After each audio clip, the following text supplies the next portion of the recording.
Hoje vamos falar sobre crianças que dormem na cama do casal. Por que tanta polêmica? Na verdade, na literatura, a gente encontra bastante controvérsia sobre esse assunto.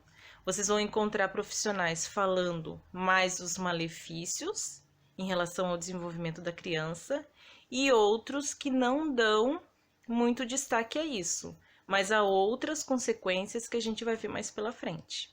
Meu objetivo com esse vídeo é orientar. Em nenhum momento vocês me verão dizendo o que se deve e o que não se deve fazer. Pretendo trazer alguns estudos, dizer o que os profissionais estão falando sobre o assunto e depois vocês tiram suas próprias conclusões, pode ser? Na semana passada eu fiz uma enquete com a seguinte pergunta: você considera prejudicial o fato de filhos dormirem na cama com os pais? 58% dos participantes da enquete disseram que não, e 42% dos participantes disseram que sim. Apesar de alguns pais negarem que dormem com seus filhos, os estudos apontam que essa situação é bem mais frequente do que a gente imagina. Porque nos dias de hoje, com a vida mais corrida, muitos pais se culpam por ficar pouco tempo com seus filhos e acabam recompensando na hora de dormir. Agora, saindo um pouco do campo da psicologia, vamos tentar entender um pouquinho sobre a origem de toda essa preocupação.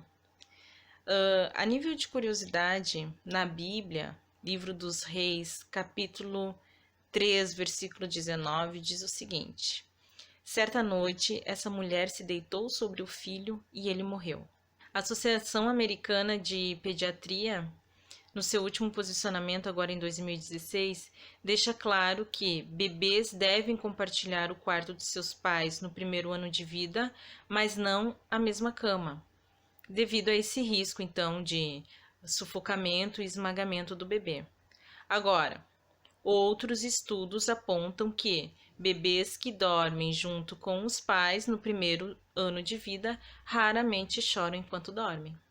Mães que assumem dormir com seus bebês têm no seu discurso o cansaço como principal motivo, já que elas não precisam ficar levantando da sua cama para atender o bebê por diversos motivos, como cólica, prisão de ventre, amamentação ou a simples necessidade do bebê de ficar com a mãe. E é nessa fase, então, que a maioria dos coleitos se iniciam e vão virando rotina aí na família. Tá, Ana, mas e depois, quando os filhos já estão maior? Pode ou não pode? Como é que é isso? Bom, há dois tipos de coleito. O coleito intencional, que parece ser uma opção dos pais, e o coleito reativo, que acontece por alguma dificuldade da criança, que pode ser medos ou algum distúrbio do sono, por exemplo. O medo do escuro e a ausência de proteção, que são os pais, são causas comuns pelas quais crianças até 7 anos não querem dormir sozinhas. Por quê? Porque nessa fase ainda estão presentes o pensamento mágico e a existência de monstros e personagens fantásticos. Também são frequentes os pesadelos e a necessidade de proximidade dos pais, já que nessa fase também há o medo da criança de que algo ruim aconteça com seus pais. Mas atenção, o coleito reativo pode acontecer não só por causa de uma dificuldade da criança, mas também por uma dificuldade do casal, como evitar a intimidade, por exemplo. Segundo alguns autores, dormir com os filhos é um sintoma de superproteção. E a superproteção pode trazer malefícios para a constituição do eu. Como assim, Ana? O bebê, quando ele nasce, ele se entende como sendo um só com a sua mãe. A isso a gente chama de relação simbiótica. Aos poucos, essa mãe tem que ir mostrando ao seu bebê que o bebê é uma pessoa e a mãe é outra. Então, a superproteção vai dificultar esse aprendizado por parte do bebê. E futuramente, então, ele pode ter dificuldade de se relacionar com pessoas que estão fora dessa relação simbiótica e também ser uma criança um pouco insegura. Esses autores ainda afirmam que a superproteção pode gerar crianças dependentes e adultos fixados nessa fase da infância em que tiveram um excesso de aconchego. Ainda precisamos falar do complexo de Édipo, que é o conjunto de desejos amorosos e hostis que as crianças têm pelos pais. Acontece aproximadamente entre 4 e 6 anos, e é quando a criança inconscientemente deseja eliminar o parental do mesmo sexo para ficar com o parental do sexo oposto. Ou seja, meninos que se apaixonam pela mãe, meninas que se apaixonam pelo pai. Então, o menino dormindo com a mãe, por exemplo, ele interfere na intimidade do casal, ou seja, ponto para o menino.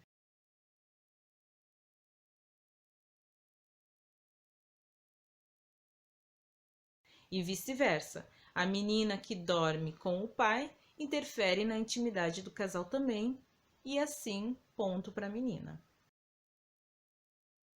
E por outro lado, outros autores apontam então benefícios em relação a crianças que dormem com os pais, como por exemplo, crianças que dormem com os pais crescem com uma maior autoestima, tornam-se independentes mais cedo, menos ansiosas, têm melhor comportamento na escola, sentem-se bem quando acarinhados e têm menos problemas psiquiátricos. Falando de ordem física orgânica, crianças que dormem com os pais têm possibilidade de melhorar a regulação da sua temperatura e os ritmos cardíacos. Então, como eu disse no início, para aqueles que quiserem pesquisar mais sobre o assunto, vocês vão perceber que há muita controvérsia nas leituras. O importante é não julgar aqueles que praticam coleito e os que não praticam. A gente tem que entender que, também como eu falei no início, muitos pais se sentem culpados por passarem pouco tempo com seus filhos, então eles acabam querendo recompensar na hora de dormir. Outros pais chegam tão cansados do trabalho em casa que quando o filho vem para a cama, ele já não tem mais nem força de levantar e levar o filho até o quarto. Então é importante entender sempre o contexto. Agora, pais que usam seus filhos para manter distância entre si ou usam o coleito como única solução para resolver os medos e dificuldades de sono dos seus filhos, bom, aí é uma outra história. Sugere-se uma ajuda, não precisa ser necessariamente psicológica, para que o casal se dê conta do problema em questão e assim consiga resolver o mais breve e da melhor maneira possível. Quanto aos pais que querem os filhos longe da cama do casal, mas têm dificuldades em mantê-los em seus quartos, eu tenho algumas dicas. Preparar o terreno. As interrupções de sono durante a noite podem ser prevenidas se a criança for dormir com uma digestão bem feita, se forem evitadas refeições muito fartas e se forem evitadas também muita ingestão de líquidos e atividades físicas estimulantes. Criar o hábito de dormir em seu próprio quarto em idade precoce facilita o processo de adaptação. Rotina na hora de dormir ajuda a criança a antecipar o que vai acontecer antes que ela vá para a cama. Por exemplo, colocar o pijama, escovar os dentes, contar uma historinha ou cantar uma música de niná, carinhos, beijos, afagos, etc. Dessa forma, a criança é preparada para o momento que está por vir e vai se organizando psiquicamente. Objetos tranquilizadores, como ursinho, foto da mãe ou do pai, um cobertorzinho leve, uma fraldinha de cheira-cheira, uma luz que possa ficar acesa no cômodo da casa porque o quarto fique mais iluminado. Tudo isso ajuda a criança a lidar melhor com seus medos e ficar sozinha no quarto. É muito importante evitar ceder à cama. Se por algum motivo a criança sair do seu quarto e procurar a cama dos pais no meio da noite, os pais têm que levantar e levar as crianças até o seu quarto. Podem até ficar com a criança um pouquinho lá no quarto deles, até eles se tranquilizarem, ou passar alguma dor, ou pegarem no sono. Mas no momento em que os pais cederem regularmente a sua cama para os filhos, eles vão aprender que sim, que com um pouco de insistência isso é possível. Fomentar a autonomia da criança durante o dia também ajuda. E aí a gente volta àquela questão de superproteção, né? Deixar a criança durante o dia fazer coisas sozinhas, como se vestir, arrumar o quarto, fazer algumas tarefas de casa.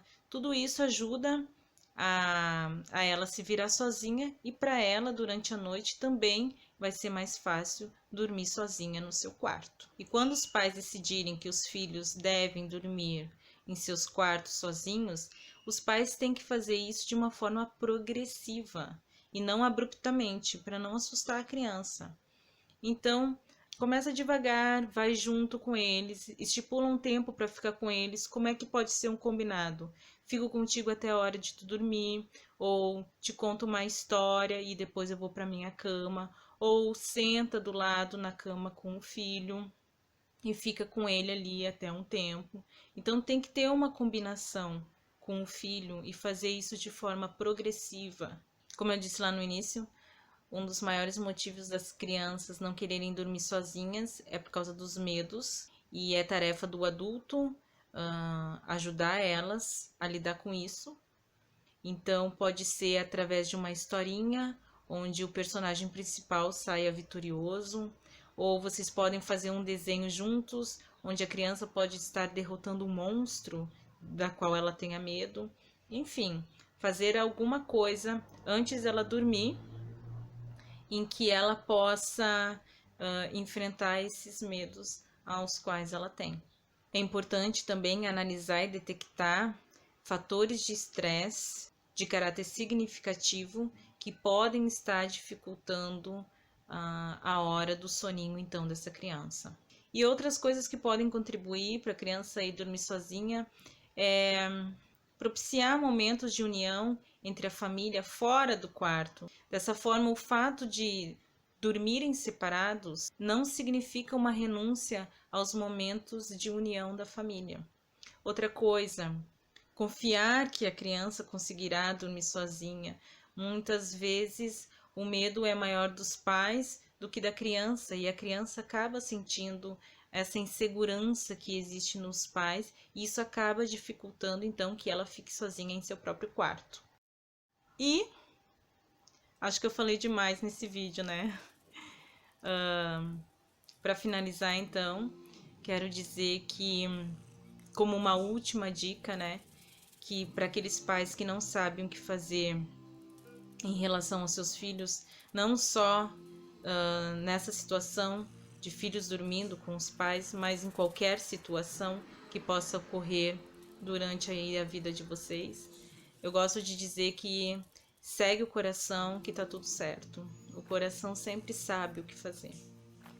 Então, para quem gostou do vídeo, quiser comentar, quiser dar alguma sugestão, falar de alguma coisa que eu esqueci de falar também, escreve aqui nos comentários, curte a página, interage e a gente vai se ajudando um ao outro, tá? Ok? Um forte abraço e até o próximo vídeo.